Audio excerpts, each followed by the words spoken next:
చాలా క్లియర్గా అర్థమవుతుంది. లిక్కర్ స్కామ్లోనూ ఈయన లేడు, లడ్డూ స్కామ్లోనూ ఈయన లేడు, కాబట్టి లేని రెండే పట్టుకున్నాడు.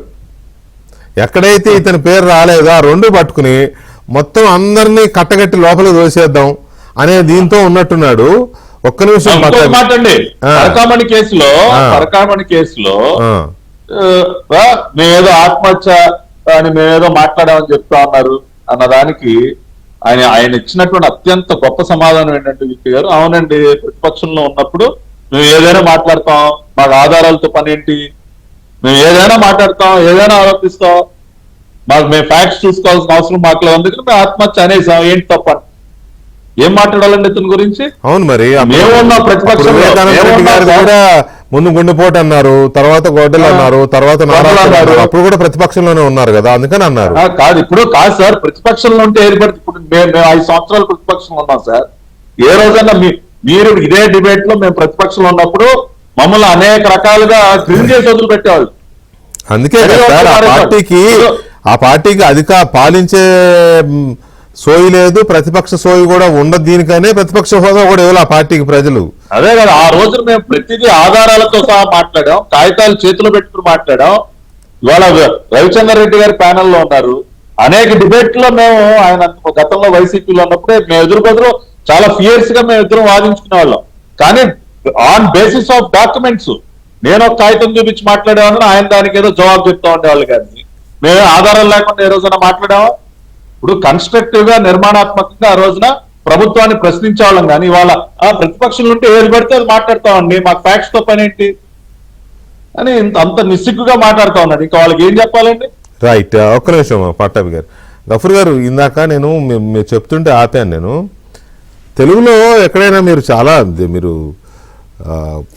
తెలుగు బాగా మాట్లాడతారు కదా, అఫ్కోర్స్ మీరు అవడానికి వేరే ఏదైనా కమ్యూనిస్ట్ నాయకుడిగా ఉద్యమాలు చేసి ఎంతో చదువుకుని ఉన్నారు. మీరు రపరప అనే పదం విన్నారు? రపరప అంటే రపరపలు అంట. రపరపలాడుతూ అధికారంలోకి వస్తామనే ఉద్దేశంతో రప్పరప్ప అని అంటే మామూలుగా మనం రెపరెపలు అనే పదం వాడతాం. ఆ పార్టీ జెండాలు రెపరెపలాడు. తెలుగు ఇప్పుడు ఆయన ఇంకోటి చెప్పాల్సింది, అయ్యా మా కార్యకర్తలు అంతా కొంచెం నాలుక మందం ఎక్కింది, రెపరెప బదులు రప్పరప అన్నారు. ఏం పెద్ద భాషలో వాళ్ళ నాలుక మందాన్ని మీరు అర్థం చేసుకోవాలి తప్ప మీరు వాళ్ళ ఉద్దేశాన్ని తప్పుపడితే ఎట్లా అని. ఎందుకంటే తిది నాలుక మందాలైనాయి. అవును సార్, రెపరెప చాలా క్లియర్ అండి. రెపరెప రపరప రెండు వేరు వేరు పదాలు. రెపరెపలాడేటువంటిది జెండాకు సంబంధించి చెప్తాం. రెపరెపలాడడం అంటే ఉన్న స్థానాలకు, లేకుంటే అది గాలిలో పాజిటివ్ యాంగిల్, అదంతా పాజిటివ్, అది పాజిటివ్. అది ఇప్పుడు రపరప అనేది సినిమా డైలాగు. ఆయన జగన్మోహన్ రెడ్డి చెప్పాడు కదా, పుష్ప డైలాగ్ అది. ఏమి సినిమాలో చెప్పింది మేము చెప్తే తప్ప అని ఇంకా ఈయన సమర్థిస్తాడు దానికి. ఆయన జగన్మోహన్ రెడ్డి దాచుకోలేదు కదా. అవును, రపరప అంటే ఏంది, అది ఏంది అని 5-6 సార్లు చెప్పించుకున్నాడు ఆయన. సినిమా డైలాగ్ కదా, చెప్తే తప్పేముంది అని ఓపెన్ గా అన్నాడు. అంటే రపరప అంటే నరికేస్తాము అనేది సినిమా డైలాగు. రపరప నరికేస్తాం మేము అని సినిమా డైలాగ్ను వాళ్ళ కార్యకర్తలు అంటుంటే, అరే తప్పురా, ఇది మంచి భాష కాదు, మంచి సంస్కృతి కాదు, ఇది మంచి మెసేజ్ ఇవ్వదు అనేది చెప్పాలా, లేదా తోక ముడుచుకొని దాని గురించి ఏం ప్రస్తావించకుండా ఉండాలా? ఇది ఎవరైనా సభ్యత ఉండేవాడు చేసేది. దాన్ని కూడా సమర్థించుకునేటువంటి పద్ధతితో మాట్లాడితే మనం ఏం చెప్తాం మనం? కాబట్టి సార్, ఇది కల్చర్. ఇది ఇప్పుడు ఈ మధ్య మళ్ళా సోషల్ మీడియాలో మొదలైందండి. సోషల్ మీడియాలో మళ్ళా మొదలైంది. ఈ లకారాలు వాడుతున్నారు, పోస్టింగ్లు పెడుతున్నారు. అంటే నా పాయింట్ ఏమిటంటే, ఒక అరాచకమైనటువంటి కల్చర్ను, ఆంధ్ర ప్రజల యొక్క సంస్కృతి కాదండి ఇది. ఆంధ్ర ప్రజలు గౌరవానికి గౌరవంగా ఒకరినొకరు మర్యాద ఇచ్చిపుచ్చుకోవడానికి మన పేరు. రాజకీయాల్లో డిఫరెన్స్ ఆఫ్ ఒపీనియన్ ఉండొచ్చు, కానీ అరాచకమైనటువంటి కల్చరు, రెచ్చగొట్టడం, దౌర్జన్యం చేయడం, అవతలోడు కుమిలిపోయేటట్లుగా వాళ్ళ గురించి అవహేళన చేయడం, వాళ్ళ అవమానకరంగా మాట్లాడడం, ఇవన్నీ వాళ్ళకు వచ్చినటువంటి కల్చర్. అది ఆ కల్చర్ లో భాగమే సజ్జల రామకృష్ణారెడ్డి ఇవన్నీ సమర్థించుకుంటూ మాట్లాడుతున్నాడు. నేను ఒకటేసారి చెప్పేది, ఇప్పుడు పట్టాభి గారు ఉన్నారు, ఆ, ప్రభుత్వానికి కూడా చెప్పేది ఏంటంటే వాళ్ళు చెప్పేది ఏమైనా చెప్పుకొని మనం చేసే దాంట్లో సీరియస్ గా ఎవరెవరు ఇట్లాంటి అరాచక ధోరణి, ఎవరెవరు డబ్బులు ప్రజాధనాన్ని మింగినారు, ఎక్కడెక్కడ ఈ ప్రజాధనం ఉందో సీరియస్ గా పట్టించుకొని వాళ్ళందరినీ బోన్లో పెట్టడం ఒకటే పరిష్కారం, ప్రజల ముందు పెట్టడం ఒకటే పరిష్కారం. అందుకోసం ఇప్పుడు ఉండేటువంటి సీట్లు ఇంకా కొంచెం పని మరి ఇప్పుడు ఆయన పట్టాభి చెప్తున్నారు ఈ మనీ ఎక్కడెక్కడ పోయింది ఈ కంపెనీస్ అవన్నీ కనిపెట్టాలి సార్, కనిపెట్టాలా, అవి తీయాలా, అవి తీసి మీరు ఇదిగో ఈ డబ్బు దొరికింది, ఈ డబ్బు ఇట్లా పోయింది అని ప్రజల ముందు పెడితేనే వీళ్ళ ముఖానికి మసిపూసినట్టు. మళ్ళీ మనం సమాధానం చెప్పాల్సిన మళ్ళా ఆ కాల్చి బట్టగాల్చి వేస్తారు అంటాడు. బట్టగాల్చి కాదు, ఆ మసి, ఆ నల్లటి మసి వీళ్ళ ముఖాలకు పూయాల. ఏ రకంగా సమర్థించుకుంటారు వీళ్ళు. కాబట్టి దానికి సంబంధించినటువంటివి ఇప్పుడు డిఫరెంట్ సిట్స్ ఉన్నాయి. అందుకు కొన్ని మెయిన్ గా ప్రజలందరూ చూస్తున్నారు ఏం జరుగుతుంది అనేది. అటువంటి చోట్లైనా సీరియస్ గా ప్రభుత్వం స్పందించి మీరు కేంద్రం యొక్క ఒత్తిళ్లకు లొంగకుండా, ఎందుకంటే నేను నాకు బలమైనటువంటి ఆధారాలతో మాట్లాడుతున్నాను, జగన్మోహన్ రెడ్డి జోలికి పోవద్దు అనేటువంటి ఇన్స్ట్రక్షన్స్ తో ఉన్నారు అని. అట్లా కుదరదండి. ఈ రాష్ట్రంలో ప్రజల్ని మీరు సాటిస్ఫై చేయాలంటే కూటమి ప్రభుత్వం ఖచ్చితంగా, నాకేం వ్యక్తిగతమైనటువంటి తగాదా నాకేం జగన్మోహన్ రెడ్డితో, ప్రజాధనం అండి, వేల కోట్ల రూపాయలు ప్రజలకు నమ్మకం పెట్టి అధికారంలోకి పంపిస్తే ప్రజా విశ్వాసాన్ని ఎందుకు జగన్మోహన్ రెడ్డి పోవద్దని ఎందుకున్నారంట? కాదు జగన్మోహన్ రెడ్డి గఫూర్ గారు జగన్మోహన్ రెడ్డి జోలికి పోవద్దని ఎందుకు అనుకుంటున్నారట కూటమి ప్రభుత్వం వాళ్ళు? పైనుంచి ఎందుకు అనుకుంటున్నారంటే దాని వెనుక ఒక సిద్ధాంతం ఉంది. తీసుకుంటా పట్టాభి గారు ఒక్క నిమిషం. 25 సీట్లు కావాలి మాకు, మీరు ఏం తగాదా పడినా రాష్ట్రంలో తప్ప కేంద్రంలో ఈ రెండు పార్టీలే మమ్మల్ని బలపరుస్తాయి, ఇంకో పార్టీని రానియకుండా మీరిద్దరూ ఉండండి అనేటువంటి ఇన్స్ట్రక్షన్స్ ఏవో ఉన్నాయని చెప్తున్నారు. అది నాకు కొంచెం ఆధారం కూడా ఉంది, ఊరికి గాల్లో మాట్లాడడం లేదు. అందుకోసమే నాకేమి ఇప్పుడు ఎవరు ఏ వైఖరి తీసుకుంటారో నాకు సంబంధం లే, కానీ ప్రజాధనం కొల్లగొట్టబడింది అనేది ఫ్యాక్ట్ అండి. ఇష్టం వచ్చినట్లుగా అనేక కుంభకోణాలు పాల్పడ్డారు ఫ్యాక్ట్ అండి. ఎమ్మెల్యేల దగ్గర నుంచి మంత్రుల కంటే కూడా ప్రధానంగా ముఖ్యమంత్రి ఆయన ఆఫీసు చేసిన అరాచకాలన్నీ మన కళ్ళ ముందు ఉన్నాయి. అవన్నీ బయటకు తీస్తేనే గౌరవం నిలబడుతుంది. కానీ మీరు అన్నట్టు ఇఫ్ ఇట్ ఈస్ ట్రూ, ఏది ఏం చేసినా జగన్మోహన్ రెడ్డి జోలికి మాత్రం వెళ్ళొద్దు అని కూటమి ప్రభుత్వం అనుకుంటోందని మీరు ఏదైతే ఆరోపణ చేస్తున్నారో అది కనుక నిజమే అయితే అది మరి కూటమి ప్రభుత్వానికి సూసైడల్ అవుతుంది కదా. రవిచంద్రారెడ్డి గారు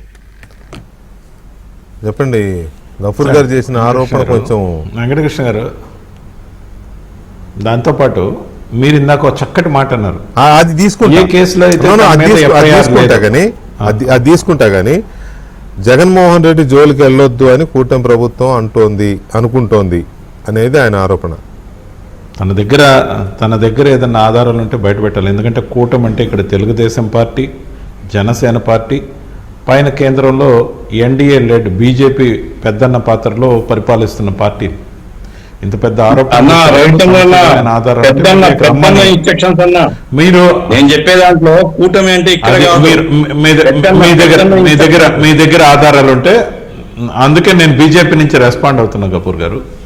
పెద్ద పెద్ద విషయాలు మాట్లాడేటప్పుడు మన దగ్గర ఆధారాలు ఉంటే డైరెక్ట్ గా రేపు మళ్ళా లైవ్ లో కూర్చుందాం. ఎందుకంటే ఇది చాలా పెద్ద వినండి, అక్కడి చెప్పడం కాదండి, ఆధారాలు కావాలి గఫూర్ గారు. నేను కూడా ఇక్కడిన్నవి చెప్తే గాలి వార్తలు అవుతాయి, కానీ నేను సజ్జల గారి విషయంలో మాట్లాడేవన్నీ నిజాలు. నేను పబ్లిక్ గా చూశాను కాబట్టి చెప్తున్నా, ఐఎమ్ ద ఎవిడెన్స్. అదే విధంగా ఏదైతే కేసుల్లో తన పేరు లేదు, రవి గారు ఆగండి దయచేసి, వెళ్దాం వాటిలోకి వెళ్దాం. ఒకసారి పట్టాభి గారు కూడా నాకు గఫూర్ గారు మాట్లాడుతున్నప్పుడు మీరు మాట్లాడాలన్నారు, మీరు వద్దంటే చెప్పడం. సజ్జల గారి గురించి ఇంకా చెప్పాల్సింది గారండి బాబు, నేను దాన్ని క్లోజ్ చేయట్లేదు. ఈ ఇష్యూ వచ్చింది కాబట్టి సజ్జల గారు నాకేమి చుట్టం కాదు, నీకే చుట్టమేమో మొన్నటిదాకా. నాకు ఆ మొన్నటిదాకా కూడా మీరే అన్నారు ఈరోజు. మీరు అన్న మాటల్ని నేను సమర్థిస్తున్నా. మీరు అన్న మాటల్ని నేను సమర్థిస్తున్నా సార్. అందుకే ఒక్క నిమిషం ఈ టాపిక్ మీద ఇందాక పట్టాభి గారు మాట్లాడాలన్నారు, ఒకసారి అది కూడా తీసుకుంటే ఇష్యూ అయిపోతుంది. పట్టాభి గారు, గఫూర్ గారు చేసిన అలిగేషన్ ఏంటంటే జగన్ జోలికి వెళ్ళొద్దనుకుంటోంది కూటమి ప్రభుత్వం, దానికి పైగా దానికి ఆధారం ఉంది, సమయం వచ్చినప్పుడు బయట పెడతానని సంథింగ్ అలా అన్నారు కదా. ఇప్పుడు వికే గారు, అది ఏ మాత్రం కూడా వాస్తవం కాదు. అటువంటి ఒత్తిడి ఎప్పుడు కూడా ఇక్కడ ఉన్నటువంటి ప్రభుత్వం పైన లేదు. ఎందుకు నేను ఈ మాట అంటా ఉన్నానంటే, జగన్మోహన్ రెడ్డి జోలికి వెళ్ళొద్దు అన్న ఒక రకమైనటువంటి ఒత్తిడి మా పైన ఉంటే, జగన్మోహన్ రెడ్డికి కళ్ళు చెవులుగా వ్యవహరించేటటువంటి ధనంజయ రెడ్డిని, కృష్ణమోహన్ రెడ్డిని, ఆయన చుట్టూ ఉండేటటువంటి వ్యక్తులందరినీ అరెస్ట్ చేస్తారంటే, జగన్ అసలు ఏమి మీరు టచ్ చేయవాకండి, అతని పాటికి అతను వదిలేయండి అనే ఒత్తిడి మా మీద ఉంటే, అతని ఫైనాన్స్ లెక్కలన్నీ చూసే గోవిందప్ప బాలాజీ జైల్లో ఉంటాడా? లేదంటే సొంత బాబాయ్ వైవి సుబ్బారెడ్డిని లేకపోతే కరుణాకర్ రెడ్డిని ఇవాళ సిట్ అధికారులు విచారణకు పిలుస్తారా? కాబట్టి అటువంటి ఒత్తిడి ఎప్పుడూ లేదు. ఇవాళ జగన్మోహన్ రెడ్డి తాడేపల్లి ప్యాలెస్ ఇవాళ కొంప తగలబడతా ఉంది. ఆ వేడి తట్టుకోలేక పరిగెడతా ఉన్నాడు అటు ఇటు. జగన్మోహన్ రెడ్డి దిక్కు తోచినటువంటి పరిస్థితిలో ఉన్నాడు, నిద్రలేని రాత్రులు గడుపుతా ఉన్నాడు. ఇవాళ బెంగళూరు ప్యాలెస్ లో పడుకున్న నిద్ర లేదు, ఇవాళ మళ్ళీ వెళ్ళాడు ఇటుకులపాయ ప్యాలెస్ కి, అక్కడ పడుకున్నా నిద్ర ఉండదు. ఎందుకంటే మొత్తం అర్థమైపోయింది, తన చుట్టూ ఉన్నటువంటి ఆ కోటరీ అంతా బద్దలైంది. నిజంగా గనక కేంద్రం వైపు నుంచి, ఢిల్లీ పెద్దల వైపు నుంచి మా పైన ఏమాత్రం ఒత్తిడి ఉన్నా ఇవాళ ఈ స్టేజ్ వరకు ఈ దర్యాప్తులకు రావండి. ఆఖరికి మిథున్ రెడ్డితో సహా ఇవాళ జగన్ రెడ్డికి కుడిభుజం మిథున్ రెడ్డి, అతను ఎన్ని రోజులు ఉన్నాడండి జైల్లో. కాబట్టి ఇటువంటి కీలకమైనటువంటి వ్యక్తులు ఇంతమందిని జైల్లో పెట్టే పరిస్థితి వచ్చిందంటే మాకు ఆ స్వేచ్ఛ ఉంది కాబట్టి ఏమాత్రం ఒత్తిడి లేదు. నరేంద్ర మోడీ గారు ఎప్పుడూ కూడా అవినీతి విషయంలో కాంప్రమైజ్ అవ్వమని ఎప్పుడూ కూడా అటువంటి డైరెక్షన్ ఇచ్చినటువంటి వ్యక్తి కాదు. పూర్తి స్వేచ్ఛతోనే ఈ దర్యాప్తు అంతా కూడా జరుగుతోంది. అతి త్వరలోనే జగన్ దాకా వెళుతుంది. రెండోది మనీ ట్రయల్ విషయంగా అదే ఇందాక చెప్పాను. ఒక్క నిమిషం పట్టాభి గారు ఒక్క నిమిషం ఇప్పుడు చెప్పండి రవిచంద్రారెడ్డి గారు, విషయం ఏంటంటే